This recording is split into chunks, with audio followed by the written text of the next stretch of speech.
13 রানের হার এবং জিম্বাবুয়ের বিপক্ষে জিম্বাবুয়ের মাটিতে 2-0-তে সিরিজ হার নিশ্চিত করলো বাংলাদেশ। তাও এক ম্যাচ বাকি রয়েছে ওয়ানডেতে বাংলাদেশের প্রিয় ফরম্যাটে, যে ফরম্যাটে ঘরের মাঠে দুর্দান্ত পারফরমেন্স করেছিল এবং ঘরের মাঠেই ক্রীড়া মন্ত্রণালয়ের কাছ থেকে পুরস্কারও পেয়েছিল বাংলাদেশ। এবং জিম্বাবুয়ের মাটিতে গিয়ে 142 রানের পর এবার 248 রানের যে লক্ষ্য, সেই লক্ষ্যেও ব্যর্থ হলো বাংলাদেশ।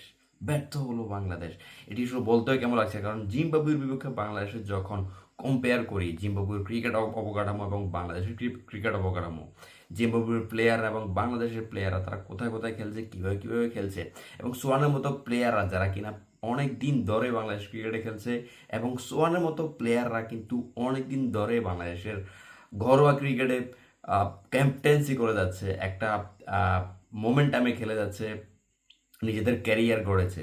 অথচ জাতীয় দলে এসে লাল সবুজে এসে তারা ব্যর্থ হচ্ছে তাদের যেই সেরা পারফরমেন্সটি সেটি ডেলিভার করতে। একটা সুন্দর মুহূর্তে যেই বাংলাদেশকে সুন্দর মুহূর্তে নিয়ে গিয়ে বাংলাদেশকে তারা আউট হয়ে যাচ্ছে। অথচ জিম্বাবুয়ের দিকে তাকান, যেখানে তারা 63 রানে 4 উইকেট হারিয়েছিল, সেখান থেকে তারা একটি সেঞ্চুরি, বেন কুরানের সেঞ্চুরি এগিয়ে নিয়ে গিয়েছে এবং শেষে 7 নম্বরে আসা ইভান্সের একটা দুর্দান্ত ইনিংসে তারা এগিয়ে গিয়েছে। অথচ বাংলাদেশ, আমাদের ক্যাপ্টেন মিরাজ, ওয়াও কি খেললো, এটা কি ইনিংস খেললো, যেখানে 12 বলে 13 রানের 14 রানের দরকার ছিল।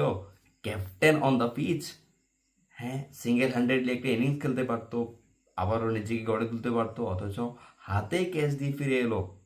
অসাধারণ। এখন বিসিবি এবং ক্রীড়া মন্ত্রণালয়ের কাছে প্রশ্ন, তাদেরকে এর আগে সিরিজে দেয়া যে উপহার সেগুলো কি ফেরত নেওয়া হবে, তাদেরকে জরিমানা করা হবে এমন ক্রিকেট আমাদেরকে উপহার দেওয়ার জন্য?